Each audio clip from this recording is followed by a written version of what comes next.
Hashem. This is the Daf Yomi for Shabbos Mevorachim Shabbos Shmini, and we're going to start Be'ezras Hashem Yisbarach at the Mishnah on Daf Tzadi, around 6 lines from the top.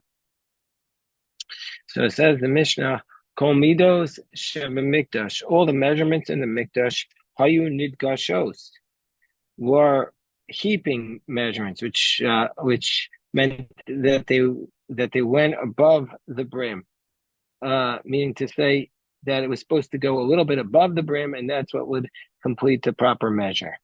Chutz Mishal Kohen Gadol, with the exception of the measurement of the Kohen Gadol, Shaya Gocho Atocha, that there it was flat, it wasn't heaping. And when we talk about the measurement of the Kohen Gadol, we're talking about the Minchas Chavitin. The Minchas Chavitin, we know, is brought half in the morning and half at night, and he had to bring 12 loaves total. And so therefore, this Isaron that was measuring for the Kohen Gadol was slightly larger than the regular Isaron. And so it wasn't heaping, it was flat, because it was slightly larger. So then we continue. Midas halach, when we measure the liquid volumes, the liquid measurements, Beirutzein Kodesh, their overbrim is going to be considered Kodesh. Midas Hayavesh, when it comes to the dry ones, Beirutzein Chol, their overbrim is not Kodesh. Rabbi Akiva says Midas Halach Kodesh. Rabbi Akiva says that liquid ones, it's Kodesh. Ufikach Beirutzein Kodesh.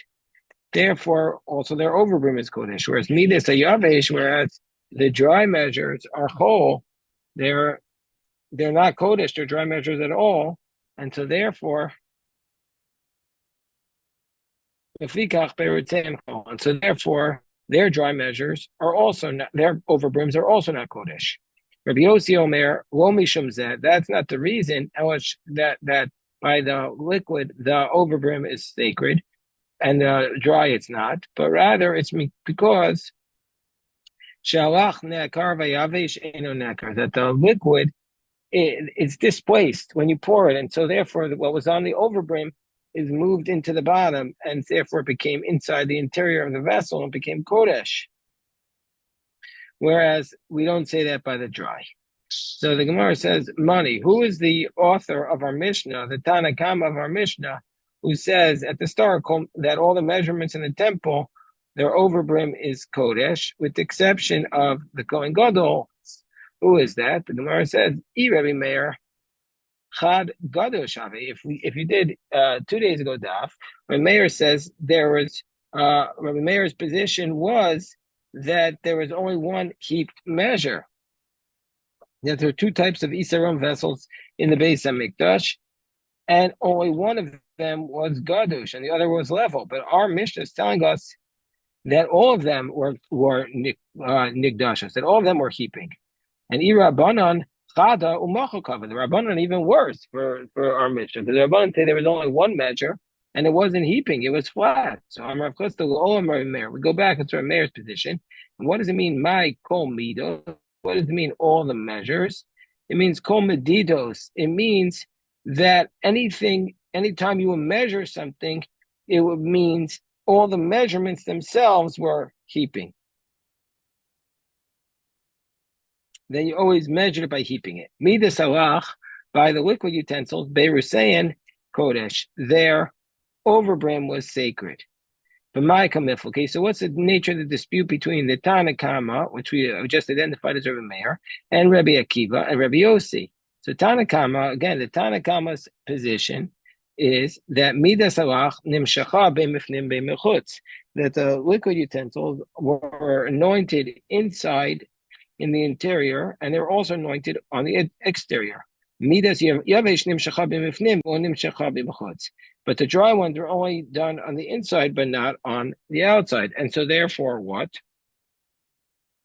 And so therefore, according to the Tanakama, since they weren't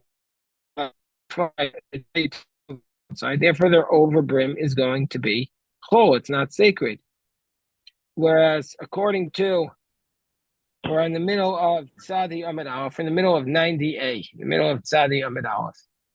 Whereas, according to Rabbi Akiva, his position is Midas Alach, the liquid utensils are Nimshacha, they are going to be anointed, Beim Bifnim, Beim Mechutz, both on the inside and the outside. Midas Yavesh, excuse me, Lo Nimshacha Kol Ikar. They were not anointed at all, and so therefore, whatever was in them is not sanctified. Whereas Rabbi Yossi suffer, Idi Nimshacha Mi Bifnim, V'lo Nimshacha Mi B'chutz. Well, none of them are anointed on the outside. Excuse me. This is the reason why the liquid one is the overbrim is kodesh. The reason is because the lach ne'akar that the liquid one was displaced, and so therefore migava demonakasi came from inside the utensil, and therefore it was consecrated. Yavesh eno nakar, and the dry one is not moved at all. Mar says, what do we care that the liquid became displaced and was really coming from the interior of the utensil? Gavro and the man, Gavro and whatever he had in mind for to be consecrated, that's what counts. So therefore, how can the extra liquid become considered kodesh? It's only what he intended, and if it was outside of the utensil on the overbrim, presumably he didn't intend for it to be kodesh. So Amarav Dimi bar Shishna Mishmei Derav Zosomera, so he teaches us Chiddush Klisharis Mikach and Shalom Midas, that even though you don't have intent, if it goes in a sacred utensil, it becomes sanctified. Ravina Amar Oam Emocha Klisharis Imikach and Almidas. No, I can tell you that Klisharis, you still need intent. So what's the reason why, even though you didn't intend for the liquid one to be sanctified on the overbrim, it's still sanctified? So, but Ella Midas. So what's the reason? Gzera Shema Yomru Motzia Miklisharis Lachol. We're concerned that you might come to say that you're allowed to take it out of a klisharis and put it into a regular utensil, and because you see in this case you could do it, but without realizing that you're just doing the overbrim. So most of Rabbi Zera, challenges this. We say Sider asa lechem ve'asa bezikin. Let's say you put down the lechem upon him on the shulchan, and also the lavona, which goes in the bezikin. Well, let's say you only did it. Let's say you only did it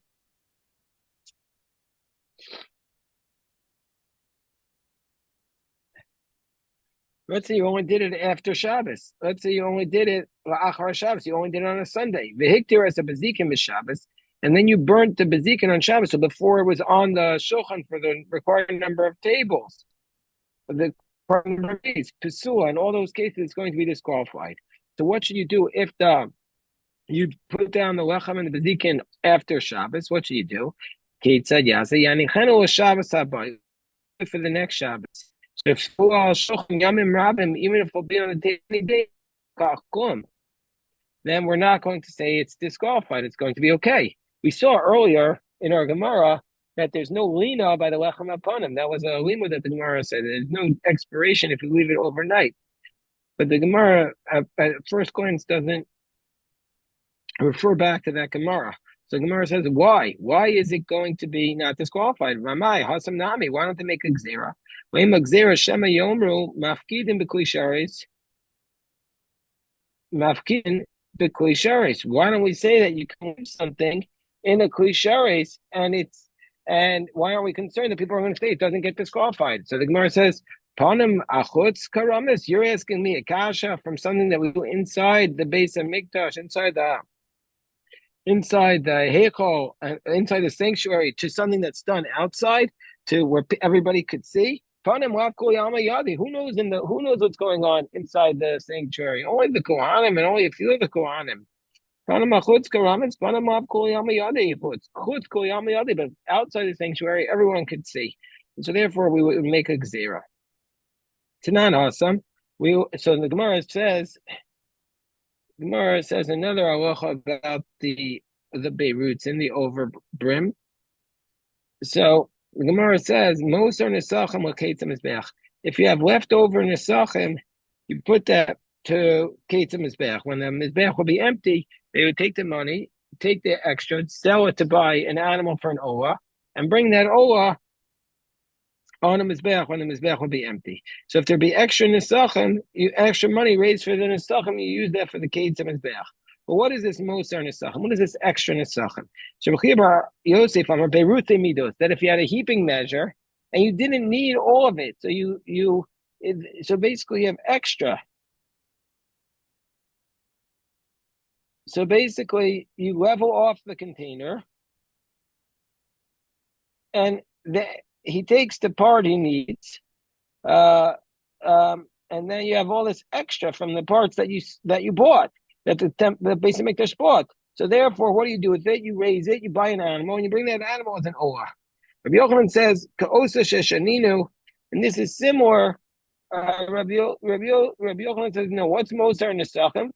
It refers to that which we learned in Shkoim. Amikabo of Lasapik Slosos LaArba Me'arba.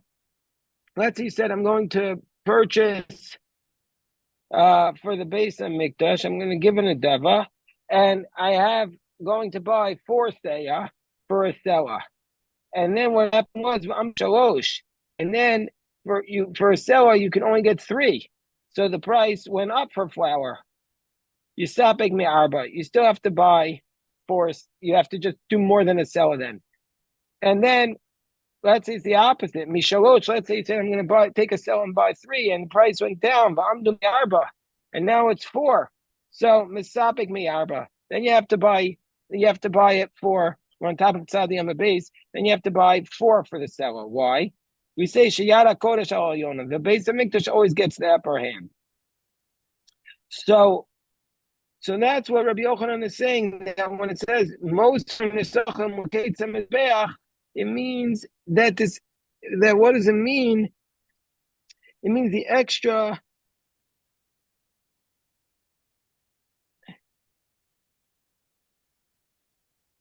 So it means the extra flour, basically, that you're going to get. You said you're going to buy a seah, 3 seah for a selah, but now you're buying 4 seah for a selah. So you're giving them extra flour. So therefore, what do they do with that extra flour? They use it to bring in olah. That's what because the temple gets the upper hand in any transaction. Not surprisingly. Tanya Kavasi to Rabbi Yochanan. We have a price like Rabbi Yochanan. Tanya Kavasi to Rabbi Chia. We have a price like Rabbi Chia who says it refers to Beirutze Midos. So what's the price like Rabbi Yochanan? So first, we say the price like Rabbi Chia Bar Yosef. Beirutze Midos halal ma'u osman. What do they do with the excess nesachim, the overbrim? What would they do with it? If there's another animal, they could bring it with it. Otherwise, it would be disqualified overnight. And if it was left overnight, it would become disqualified. But let's say there was no other animal to bring it with. Then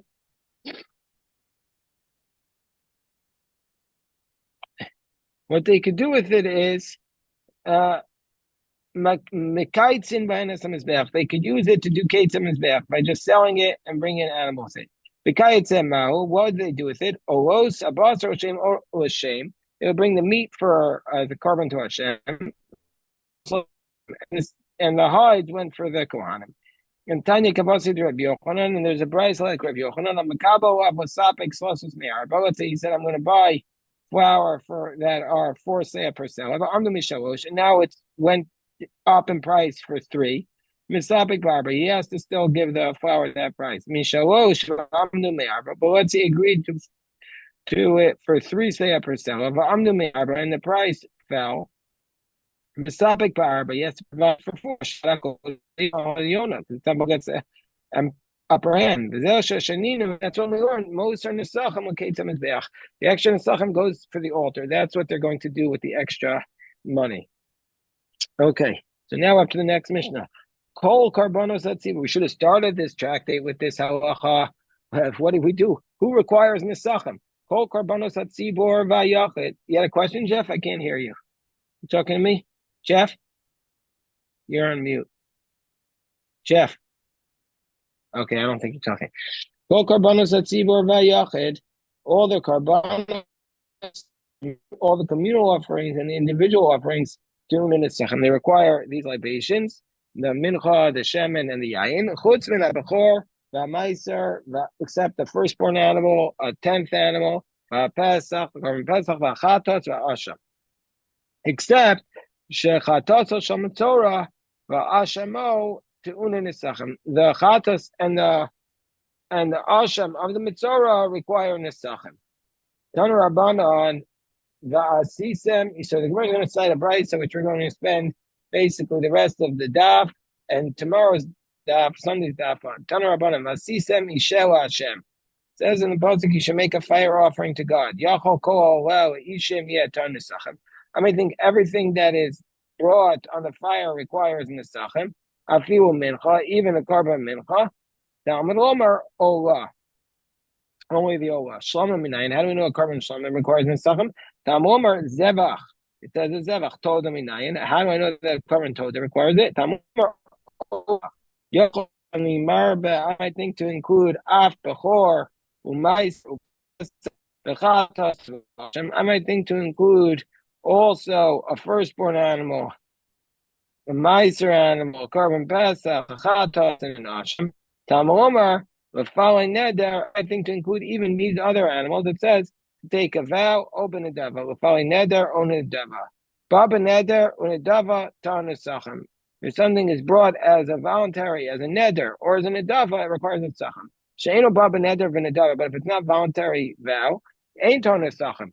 It does not require a sachim. Mashma l'hotzias elu. I might think to exclude these, but otzi, I would also exclude Esachovos, Sabos, Nachmas Regel, the voluntary sacrifices, the obligatory sacrifices that come on the festival, Beregel, Maininu, and what are these obligatory sacrifices that come on the Regel? The Olas Re'iyah, the Shalmei Chagiga, the pilgrimage offering and the Shalmei Chagiga, Tamomer Oben Moadechem, which teaches us, Kol Abba Moadechem, anything that comes on your festival, Tar Nesachim. Mashmal Avias Elu, okay, maybe I only have to bring how do I know to include the goat of the sin offering whole barn chova berega? So I might think to also include this irichatas because they have to be brought on a festival. Tamalomer v'chitaseh ben bakar. And it says if you're going to bring a young bull, ben bakar bakal haya, so that's a general category. Why is it singled out? To compare, make a comparison. Just like a ben bakar is unique, that it can come as either neder or nedava. I've called Bob a neder or nedava. So this excludes anything. This teaches us anything that comes in neder or nedava excludes the chatos, which cannot be donated. Then the brayso continues. It says in the end of this pasuk, what does this mean? What does this pasuk mean? It says in the pasuk in Oah. So I might have thought, might have thought even a bird requires nisachim. From the cattle or the sheep. So it teaches us not an oath. Divrei Rabbi Yishai. Rabbi Yonasan Omer, Eino Tzarach, Harei Omer, says in the pasuk, Zevach, says an animal offering. V'of Eino Zevach, and the bird is not a Zevach. And came Matam Omer Menat Bakar Menat Zon. Why does it say from the cattle or the sheep? Adam ki akriv mikem korban Hashem and abeibam ben akar menat zon. Yachol Omer Areolai Ola Yaviv Mishneim. I might think someone who says I'm going to bring an oil being from both of them. From either one. Ratza Echa maybe, Ratza Shnai maybe. If he wants, he can bring one, he can bring two. Rabbi Yonasan, Lamoli Krav. do I need a pasuk to teach us that? We says that we always assume you can do either one until the pasuk writes specifically together.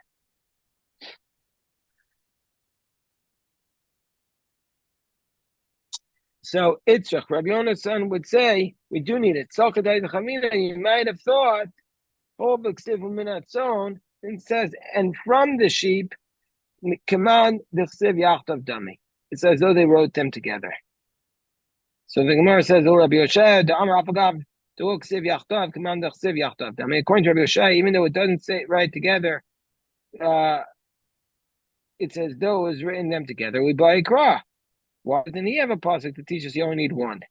Mara says, "Haksiv im olah karbano min abakar." It says if an olah is brought from the cattle, the im minatzon karbano, and if from the sheep is this flock. So the Torah is clearly saying that there are two different scenarios. So you don't need a pasuk to teach us this halacha that you can bring one or two. The idach, and according to Rabbi Yochanan, he would say itzach saltkach. I mean, I might have thought that that's where he was explicit from the cattle or from the flock. But if he didn't say it, I might have thought he has to bring from both. Commercial, we don't say that. So okay, that's the daf yomi for Shabbos Kodesh. So we'll stop here. Baruch Hashem.